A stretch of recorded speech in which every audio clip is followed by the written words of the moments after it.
Again, my name is Chuck Rand. I'm with S&E Engineering, serving as the consultant for the subject project. And just to give you a little bit of background, we started, my firm started with this client back toward the end of last year on this piece of industrial property, or industrial zone property. And again, to reiterate, looking for a truck parking facility.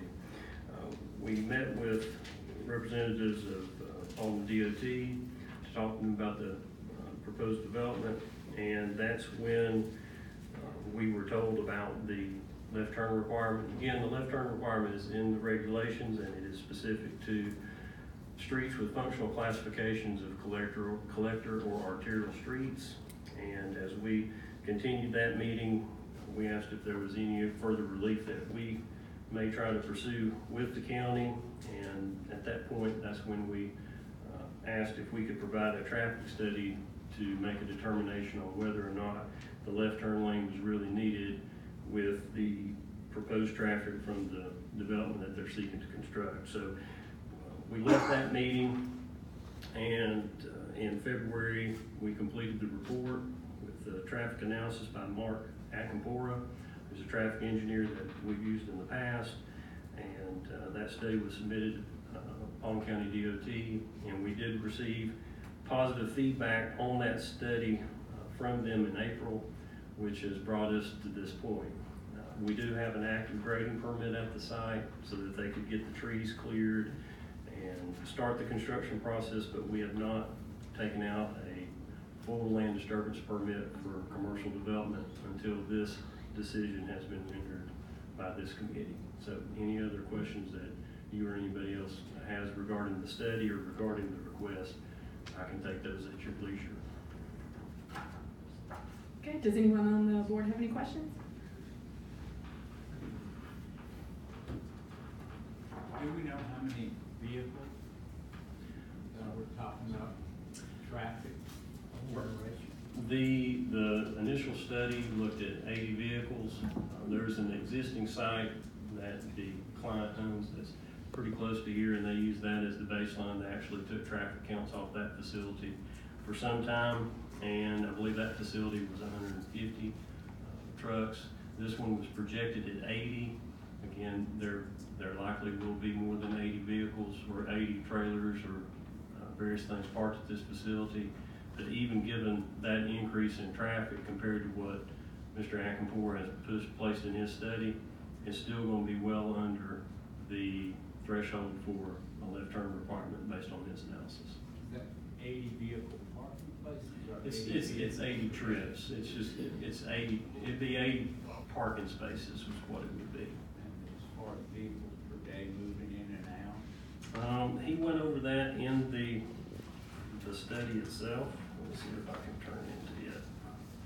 Because he did a count that he did a trip generation off of those counts, and what he determined was that, let's see, he's talking about movements.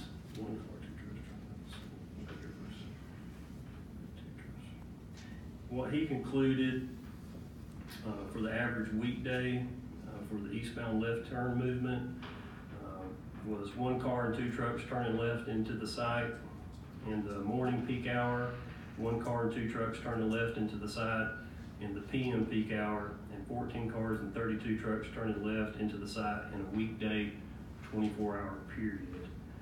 He also looked at a weekend day and equated that as 2 cars and 1 truck turning left into the site in the AM peak hour, 0 cars and 3 trucks turning left into the site in the PM peak hour, 8 cars and 25 trucks turning left into the site in the weekend 24-hour period.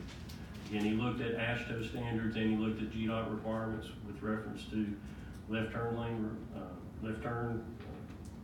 guidance, and fell under the threshold for both of those.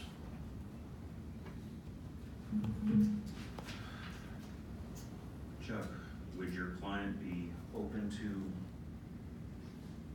going into an agreement with the county that when or if this was warranted, that they would build a left turn lane at that time? I think what they would, and we'll have Mr. Anderson back up to formalize that. I don't want to speak too much for him, but I know early on in our discussions, Now, this is a truck parking facility. It is not an industrial complex with a lot more cars and vehicles coming in. I think if we're looking at a change in use, that would likely be acceptable to the Andersons. Again, I'll let Mr. Anderson speak to that, but we did speak about that early on. Yes, sir, Mr. Jones, we would agree if it was any other planned activity there other than this, certainly that would apply. I understand, Mr. Anderson, but I'm saying even if it was the same activity and it did meet thresholds for left turn lanes, would you be willing to enter an agreement using, like I said, what's the land use right now, parking trucks? Let's say it did go over those thresholds.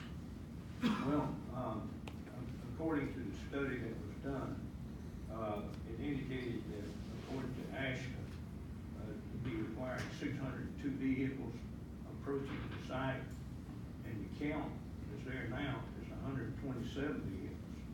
And that's a long way off from 602. The only thing I can say is the cost of the left-hand turn lane is almost prohibitive. In as much as that we've been told it would take roughly between $160,000 and $180,000 to make the left-hand turn development improvements at that site. I understand, however, looking at this as a collector roadway, Rosedale Road, and we do have to protect it for the future development. That may be 20 years, it may be 30, it may be 50. I think, we can go forward with that type of an agreement, but other than that, I don't have an issue. And going back to the use, again, if we're looking at the use of the facility as truck parking, I don't believe it's going to generate that. I just don't. And again, what I don't want to do is I don't want Mr. Anderson, his partner, to get caught in the cat and mouse game to say, DOT says now you need to put it in, and they say, well, we'll just cut back the number of spaces. Trying to chase down the number or try to pin it. We don't have an issue with tying it to the use if it were to change.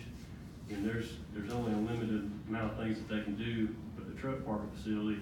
And in the long term, I think that this piece of property has a higher and better use, and definitely would not have an issue tying any type of approval to a change in use at the facility. And we'd have to understand a little bit more about if it's tied to the use that's there, how that number gets formulated, how that gets presented to the Andersons or some future owner, and then how that improvement would take place if it was 15, 20 years from now. So there's a few unknowns that I'm satisfied we'd like to address if it gets tied that way. I would concur with what Mr. Ron said. Would you be willing to delay this and so we can have discussions on? Yes. We're acceptable to that. Mayor, if you'll hold on, the applicant is speaking right now, and the public will be given a chance to speak either in favor or opposition of this application. We're on application number 1. I will need to kind of understand what they're choosing to do because it surrounds my lane. Mayor, you can just hold on for 1 minute. We'll get to the public. Thank you. Is there anything else the applicant would like to say at this time? No, ma'am. Okay.